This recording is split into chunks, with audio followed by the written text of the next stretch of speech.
दिनैनिफ्राय जिहेतु खौसेथि बर' सुबुं आफादनि 11थि बोसोरारि जथुम्मा बे रङियानि बे जाजि खनानि माइनाव फोथाराव दिनैनिफ्राय बेयाव जागायबाय।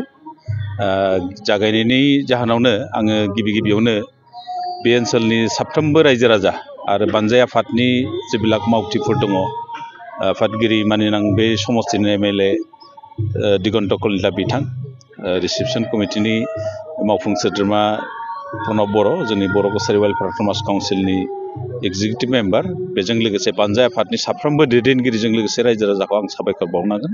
मानोना खोब खम समनि गेजेरावनो बे फार्स्ट समायना बे दिनैनिफ्राय जागायजेननाय जिथु कनफारेन्सनि जेब्लाक थाम थिम खालामनांगौ, डेलिगेट्स केम्पनिफ्राय लानानै पेन्डेलनिफ्राय लानानै जेसेबांनाखि माबा दङ, नांगौफोर दङ, बेफोरखौ थाम थिम खालामनायनि थाखाय आं बिथांमोननो गिबियावनो साबायखर बावदों।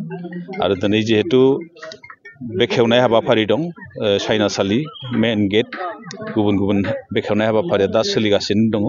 आरो लोगोसे दा 4 बाजिनिफ्राय जोंना डेलिगेट्स जों जिरायगोन आरो बे डेलिगेट्सआव जोङो आलासि महरै जोंनि दुलाराय बर' फरायसा आफादनि माननां आफादगिरि दिपेन बर' बिथांखौ हांख्राय हरदों, बिथाङा फैगोन। आरो बेजों लोगोसे ट्राइबेल संघनि मानगोनां गाहाय नेहाथारि आदित्य खाख्लारि बिथाङा नुजाफैगोन बेयाव। आरो जोंनो मोनसे फोरमायदों बिटिआरनि चिफ मानगोनां प्रमद बर' बिथाङाबो जोंनि डेलिगेट्सआव दिनै दान्दिसे नुजानायनि बाथ्रा, जों बिथांखौबो खावलायदों। बेजों लोगोसे जोंनि बिटिआरनि बायजोनि रायजो जानाय बर'फोरनि थामोनथा राजखान्थि मोनथाय आरो दा जोङो गोदानै मोननाय बर' कसारि वेलफेयार समाज काउन्सिलनि दाफुंनायनि बेलायाव आरो गुबुन बिथिङाव सोलोंथाइ, जोंनि समाजखान्थि गुबुन बिथिङाव दिनैनि बे डेलिगेटआव सावरायनाय जागोन। आरो गाबोन जिहेतु मानगोनां आसामनि गिबि मन्थ्रि डक्टर हिमन्त बिश्व शर्माया फैनायनि बाथ्रा, गाहाय आलासि महरै बेयाव नुजाफैगोन आरो माखासे बिजाबफोरबो बेखेवनाय जागोन गाबोन।